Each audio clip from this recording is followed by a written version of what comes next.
This is NFA Talk, the show that talks about guns and gun rights, keeping you up to date with what's currently going on, from the newest guns, promotions, and events, plus how we're lobbying for your rights.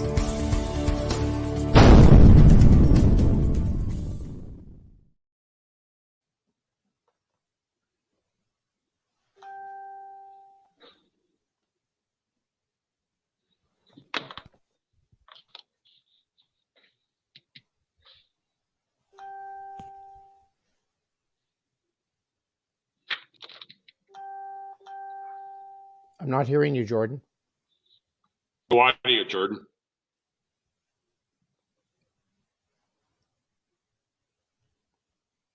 No audio.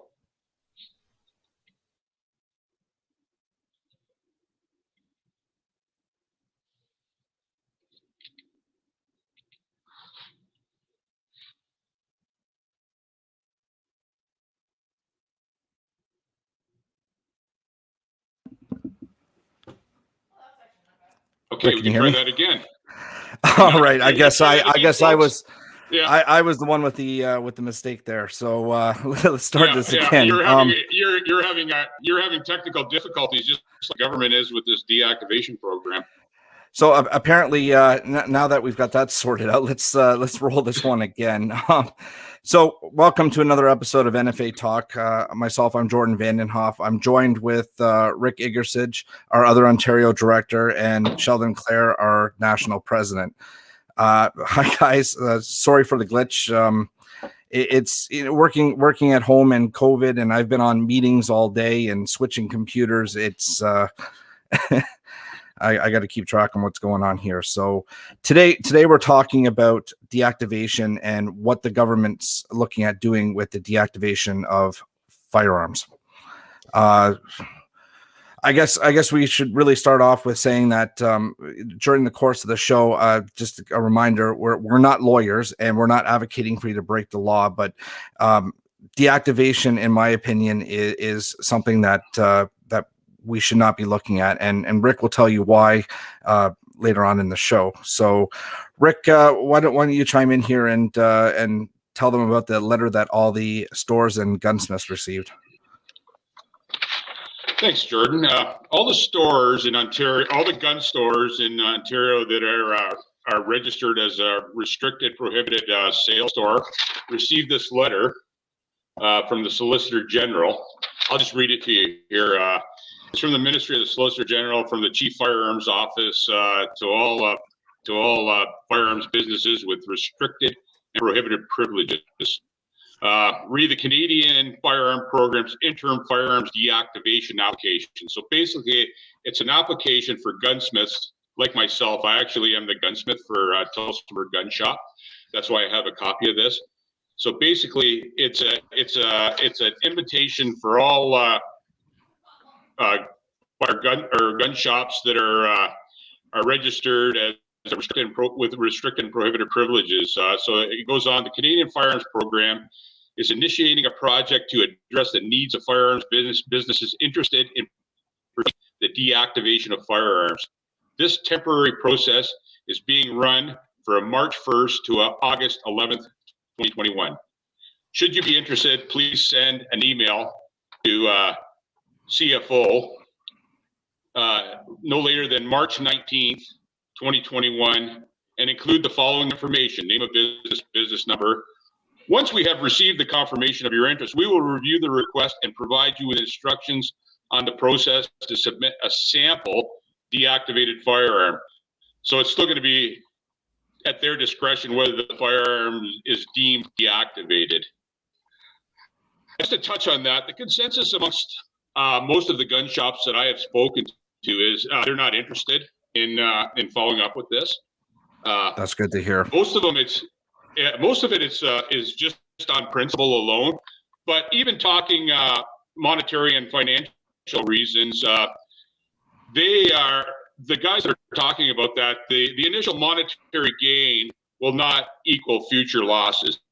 Like accessory ammo parts for those type firearms. If they ever are, if we can win this election and they are back into force, I've got some information down the road about what your gun's going to look like if you decide to do this, but I'll let Sheldon touch us. Sure. And we'll come back. Well, the letter you got at that gun shop, Rick, at Tilsonburg, is very similar to letters received around the country to different businesses for which the government is trying to build up support for a larger deactivation scheme. There's something like 88 companies in Canada right now which are licensed to do deactivation of firearms. And there are perfectly legitimate reasons for doing deactivations. However, a wholesale deactivation agenda, in order to support this rather dubious firearms control legislation, which we all know is about stealing away people's property and trying to dance around completely ideologically opposed points of view about firearms, is not going to be successful. The gun shops I've talked to out west have likewise said that they're not interested in this, and for similar reasons. They don't see that there's a financial gain to be made in this. There's no value in destroying firearms, and in fact, the time, the effort, and everything that they would be doing in destroying firearms would take away from their other operations. So it's not a good business plan. It's not a good business model. And quite frankly, I don't see people stacking up to go and get their firearms deactivated, whether the government sends them a nasty letter and tells them to or not. I think that the resistance to this is going to be extremely strong.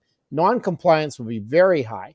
And I mean, in history, if you go back to occupied France, for example, during the Second World War, the occupiers demanded that the French citizens bring in their firearms. And there were death penalties associated with not complying. Still, they got something like a third of people actually complying, even with the threat of death. So I do not see that this particular firearms control regime is going to be any more successful than any other one that we've had. And the compliance rates will be similarly low. Yeah. So we keep hearing rumors that they're either going to force you into the buyback, or you have to do this deactivation. There is another rumor going around that there is a possibility of being grandfathered into this program without deactivation, but that comes at the cost of the owner, because they'll now have to subscribe to a security system. So you'll have to put in, depending on your location, out here in Ontario, there's Rogers, there's ADT. I'm sure ADT is across all the provinces. And that's going to come at an extra cost for us now too, just to have these locked away in our safes that are locked down. It's ludicrous. They're trying to make this so onerous that nobody wants to do it. This has been the game of gun control the whole time. It's barriers to lawful ownership. It has nothing to do with crime prevention. And the idea that people are going to have to find service providers to monitor their homes for this, I think it's a charter rights violation. How can they possibly expect that people are going to have to engage in this? And I think that there are places in this country where people own firearms like this who do not have access to monitoring systems and facilities where there are people willing to come by and check. If you live in rural Canada, this is not going to be possible. And are they going to actually start dividing up people rural versus urban, and you're going to have to pay more money if you're in an urban environment? I think that's really what they would try to do. But quite frankly, they can get stuffed. There is no way that most people are going to go along with this, and nor should they. Exactly. And as we know, the response times are going to be different too. You're downtown Toronto, you're going to look at a really quick response time, but you're in the middle of Timbuktu. It could be hours or days. So how is this really going to prevent anything in case, something were to happen? It doesn't. Again, it's not about prevention. It's about putting a barrier in front of lawful firearms ownership to make it so onerous that you won't want to do it, and you'll give up your guns. And then you can go along with whatever the government says and does, and you can be told what to do like a nice, good little sheep, and blissfully own nothing and be happy. This is all a bunch of total crap, and it's completely unacceptable. Right. So I've reached out to a bunch of gun shops, and it's the same thing. Nobody wants to participate. Rich, you're a gunsmith yourself. You've said that you're not going to be participating in this. You're not going to bother. You've got the documents, and you kind of know what they have to do. For example, on an AR-15, so you know what's going to be required to deactivate it. And maybe do you want to run through what they're going to have to do with that AR? Right now, it's a fluid situation, and it's changing all the time. But I can give you my point of view of what they're going to do with an AR-15. So we'll take an AR-15. This gun is clear, check clear. Okay, so basically, I'll just get back here and get you in the picture. What they're talking about to deactivate this firearm, you're talking about welding the muzzle, okay, and welding the breech.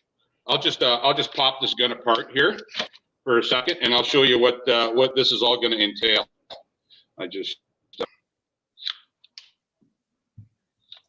So we'll separate the upper from the lower. So basically, in your upper, your bolt carrier group, to make this effectively deactivated in terms, you're going to have to take your bolt, which is right there, and weld it to your feeding ramps after the chamber has been welded. Okay. So basically, your bolt carrier group will not operate anymore.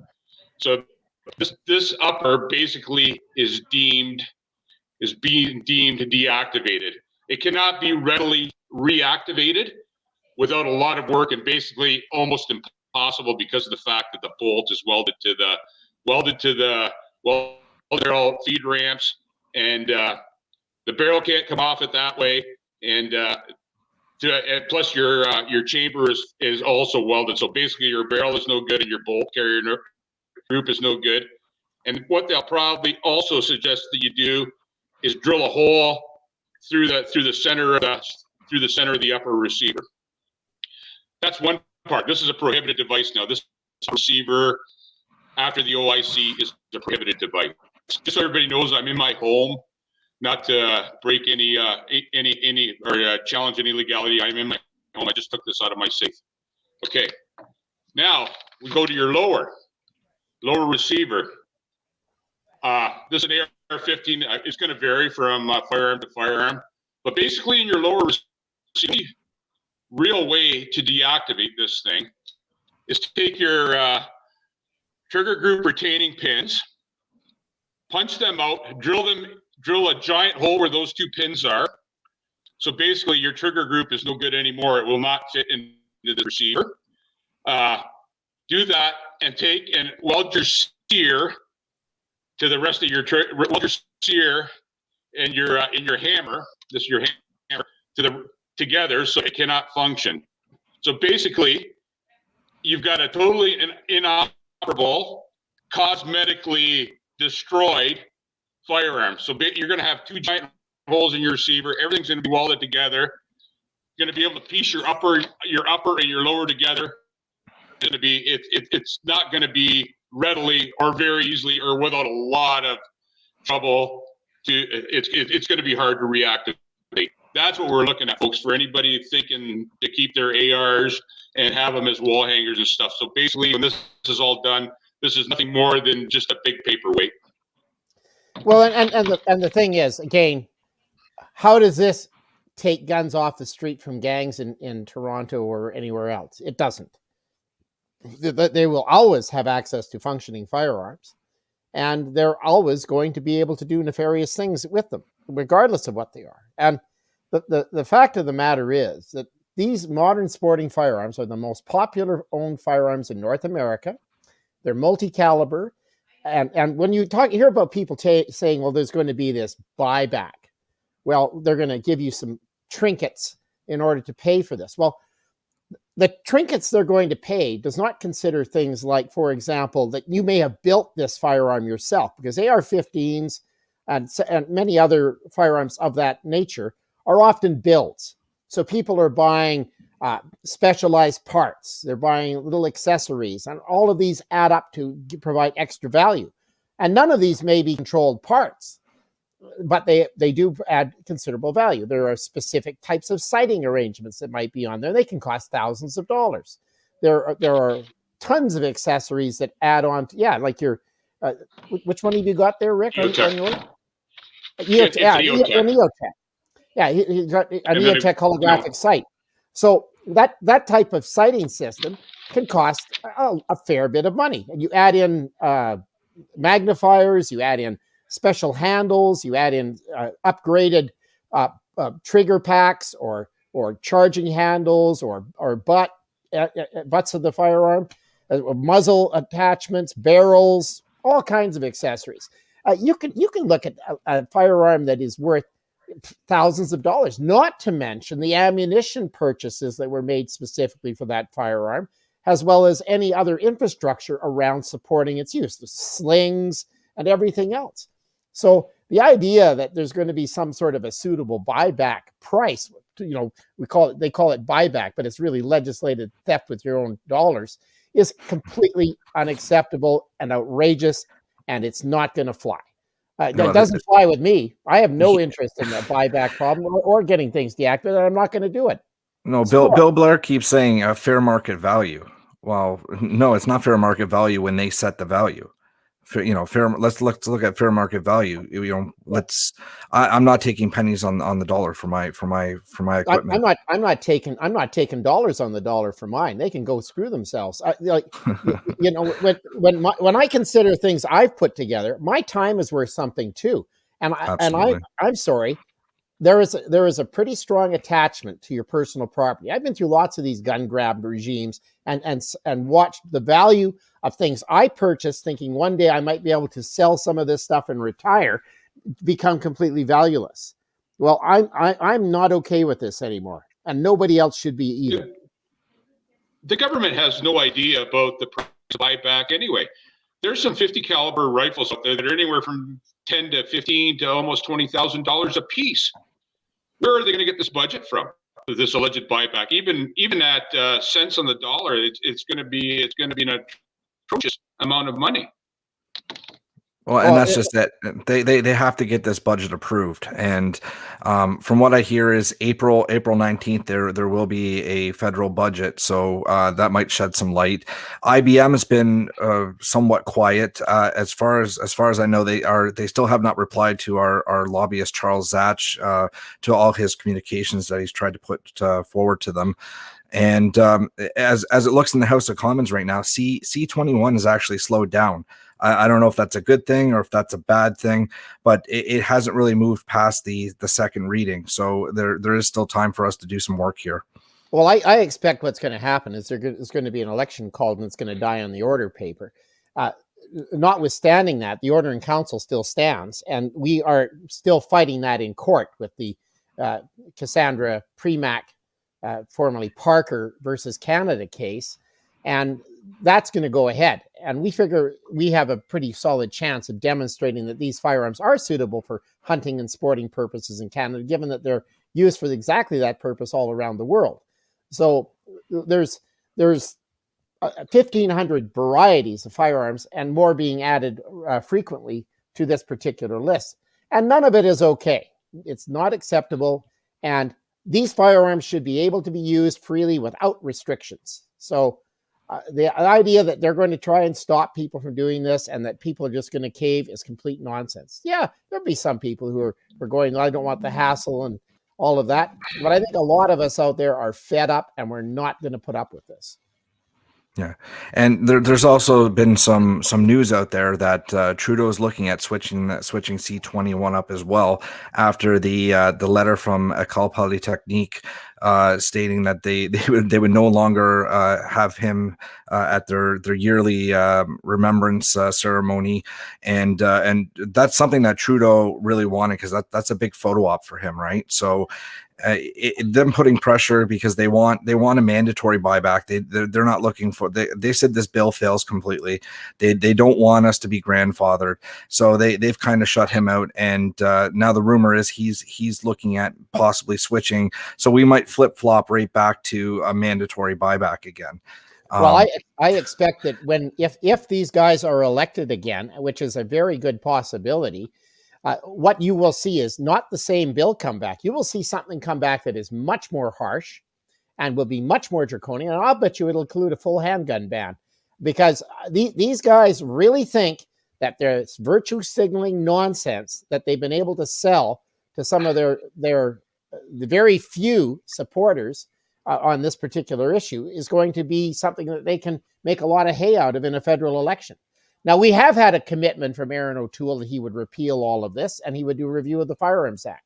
And I fully intend on holding him to that. And I expect that he will honor his word. But I can tell you that if we get the Liberals elected again in this country, we are in a big world of hurt. Yes, and especially if they get a majority government, we have to rally our members. We have to educate everyone within our family that's a voting age. This is the make it or break it for firearms in Canada and our heritage and our sport shooting, our hunting.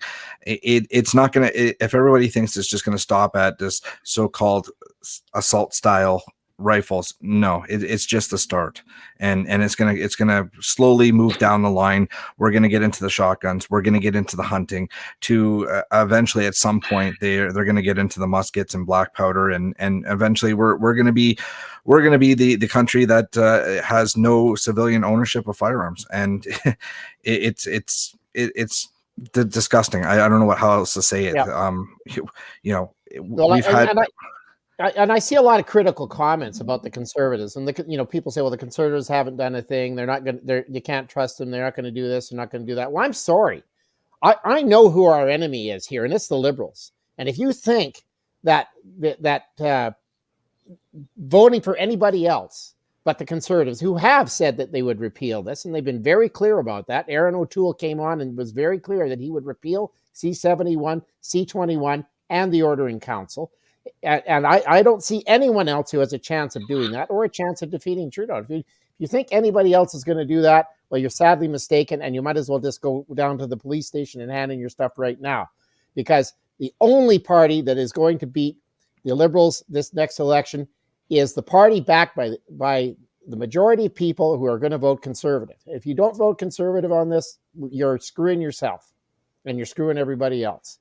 So it's important for the firearms community to unify on this and not sit there and be bashing around and undermining the only chance we have of defeating this in the short term.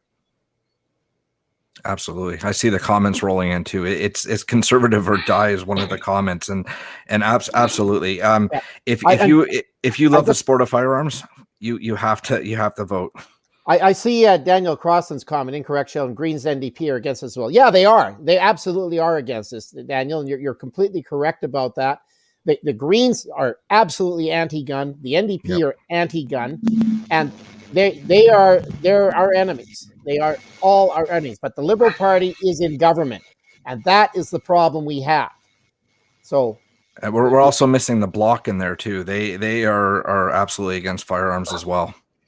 C'est ça. The Bloc is also a huge advocate for gun grabbing. And that is a big problem because there needs to be a significant shift in the electorate in Quebec to help drive any chance of the Conservatives winning. So division on the right is going to lead to success for the left. And that's the bottom line. Rick, do you want to maybe chime in? Yeah, I'm thinking the same thing, then it makes you wonder too. The Liberals always used gun issues close to elections and stuff. It's a big vote grabbing thing for them too with the Andes. But hopefully this time, if we can muster enough of us together, maybe we can defeat them because there's a lot of us on the ground too.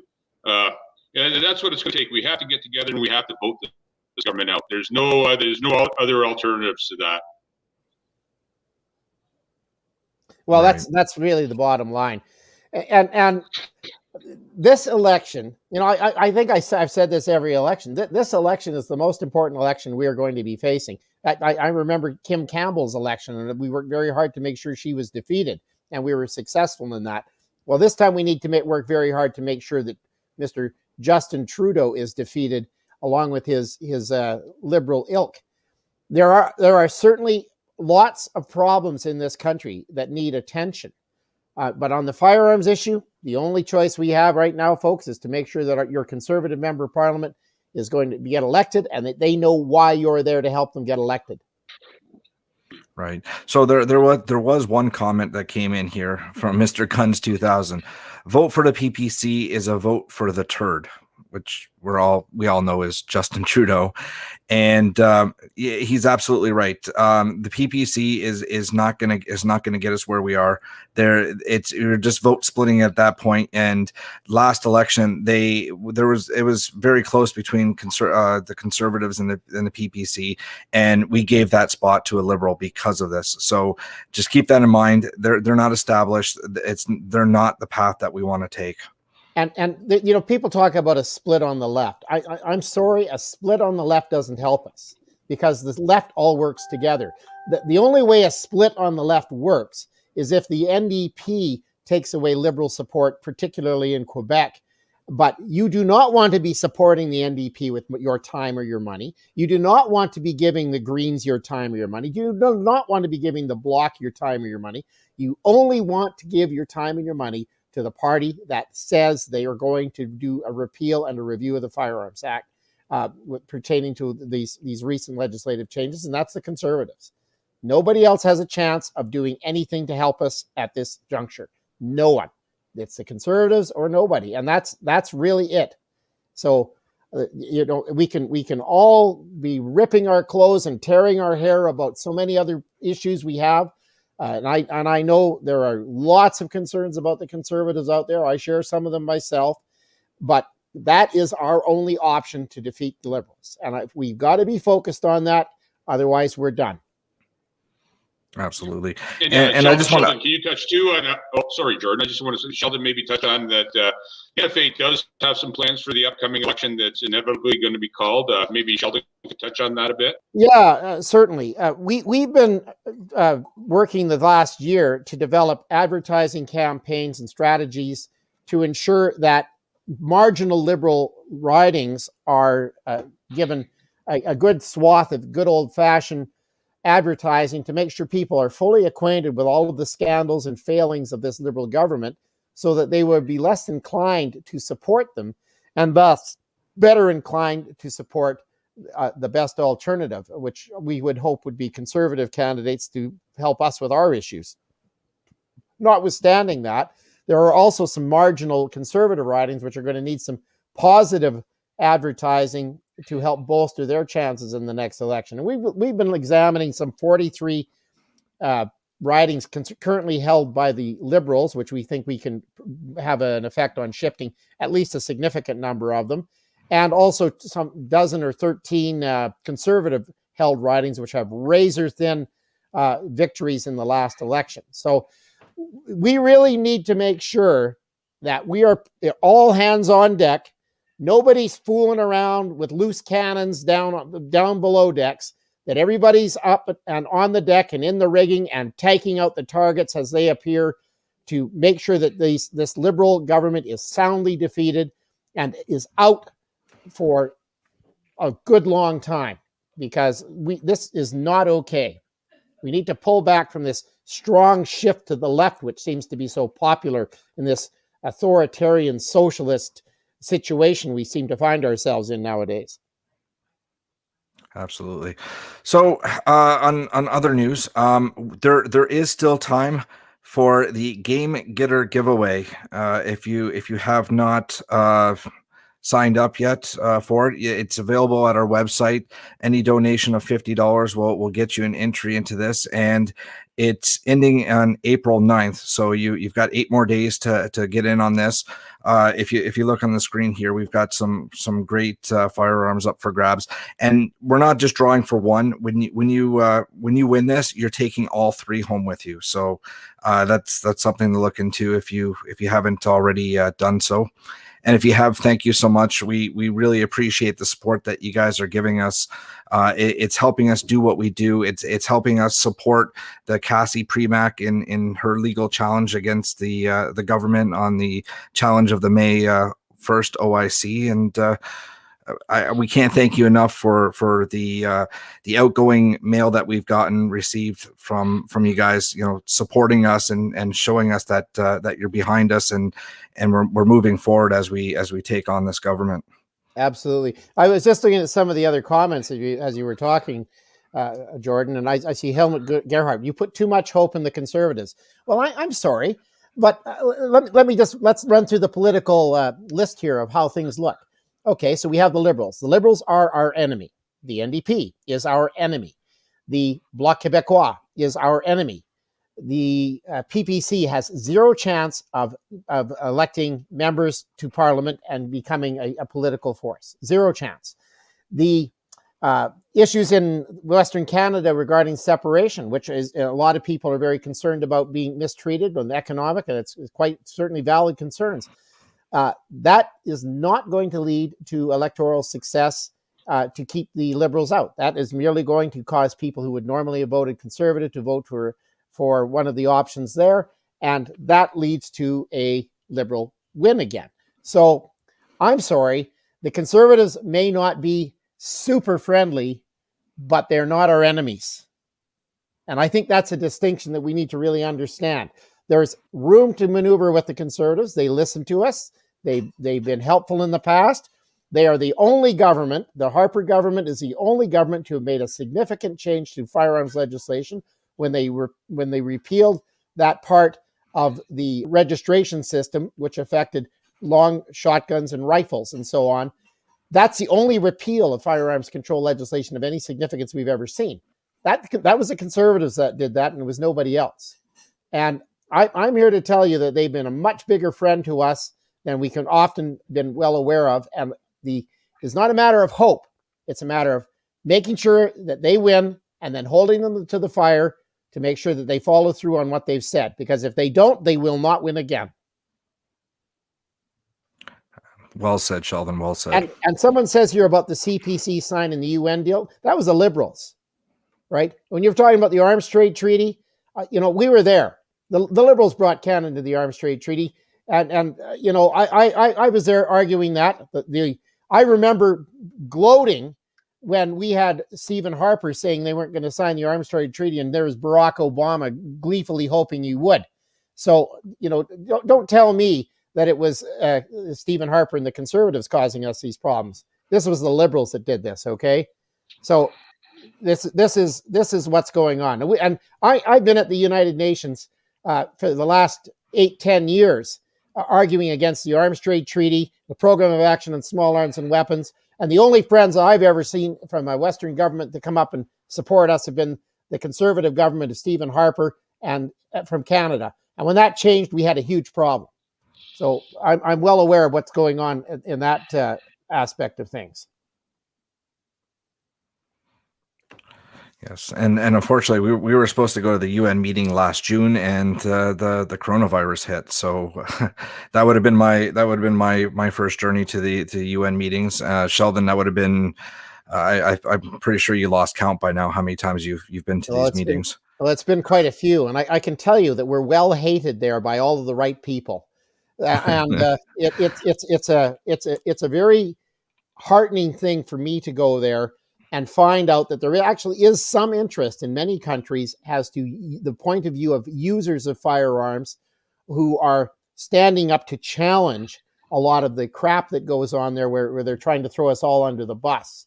And it's a pretty nasty situation we're all facing, but I can assure you, you got to think of the United Nations as a club of its members. And unfortunately, most of its members right now are tin pot dictators from countries which are have very dubious records on how they look after their citizens. And I think the records of problems in looking after and respecting human rights in countries is getting to be a longer list of countries now, particularly what we're seeing with this particular pandemic situation.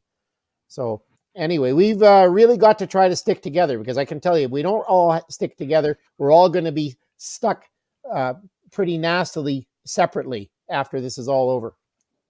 So we have a comment from Freedom is Everything. I dislike Aaron O'Toole, but I'm still voting Conservative. This is a person that wants to keep their firearms. I'm pretty sure you understand what's going on. Aaron might have some shortfalls, but if you're a gunny, you've nailed it right on the spot there. Well, and I think it's pretty significant. If you want to put resumes up against the leaders of these various political parties, I mean, you could put Justin Trudeau's resume out there. Well, he's been Prime Minister of Canada, and he was a substitute teacher and a drama teacher, and not much else.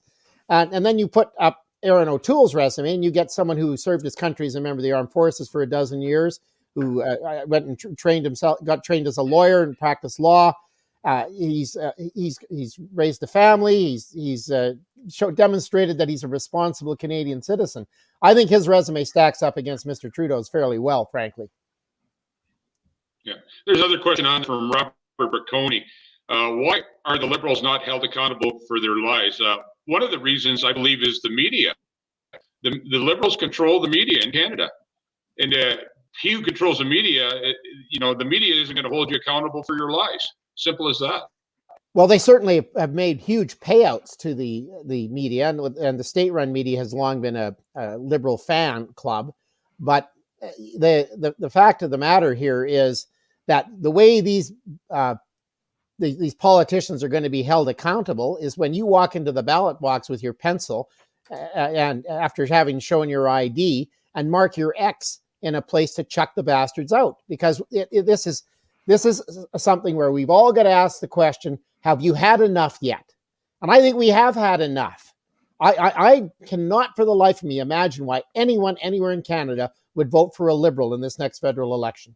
There is absolutely no reason to, on a whole range. I've had enough since C71. C71 was enough. It was, we were, I don't know. I had enough since C51 in 1978. I mean, like, it agrees with me about that.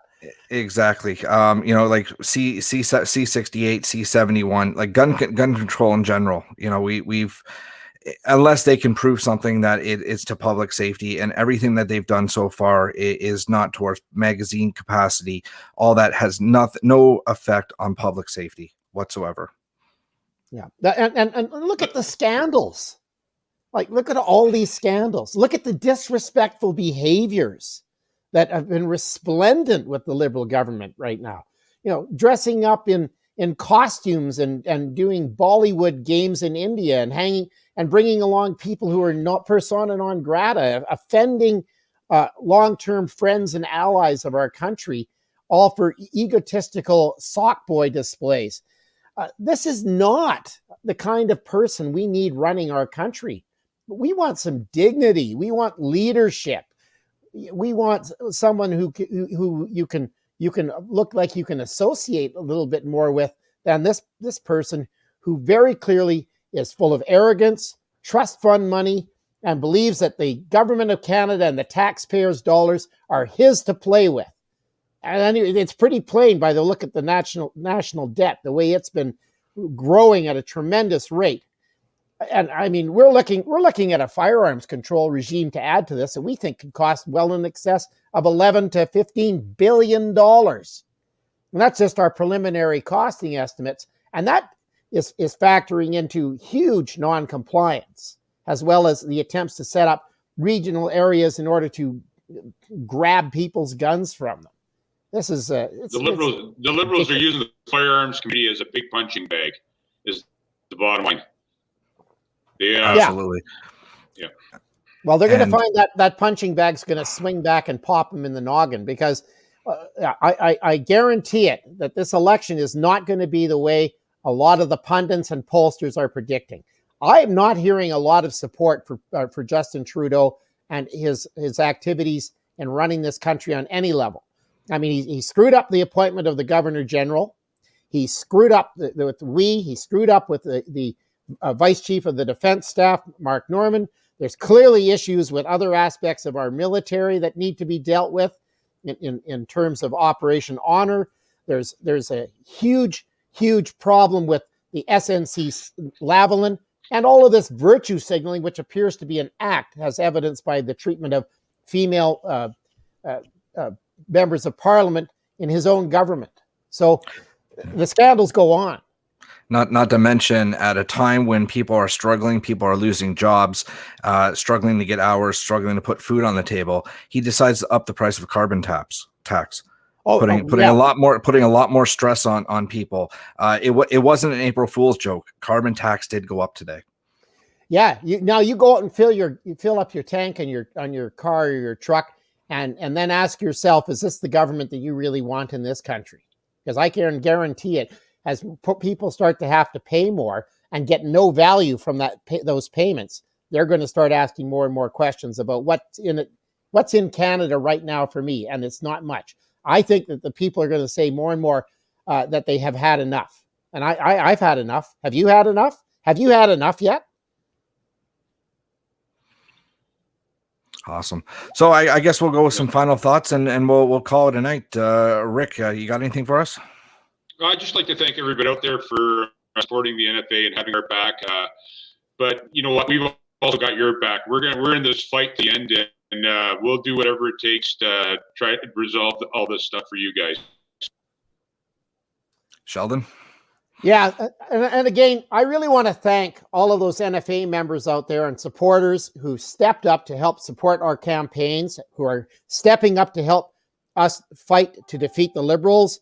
And I appreciate all the feedback we're starting to get about putting a motion forward to censure these guys and to tell them that, hey, you think we're bad guys? Well, we think you're bad guys too. You've really been mistreating and abusing the people of Canada, and you've been certainly abusing the firearms community, and it's not acceptable, and we're not going to put up with it anymore. So we're putting you on notice there, Mr. Trudeau and Liberals. We're done with you. Awesome. So I just want to chime in and say, unfortunately, our messages are getting suppressed by this government and by the media and the left media. So we're having a hard time getting our stuff out with Facebook and all these anti-gun platforms. Please share our message, share it out to your friends, educate your friends. Help us out by sending us donations and carrying on the work that we're doing as well. Thank you everybody for tuning in, and we'll see you again shortly. All the best. All the best. Thanks for listening to this episode of NFA Talk. Like and follow the NFA on social media and sign up to become a member.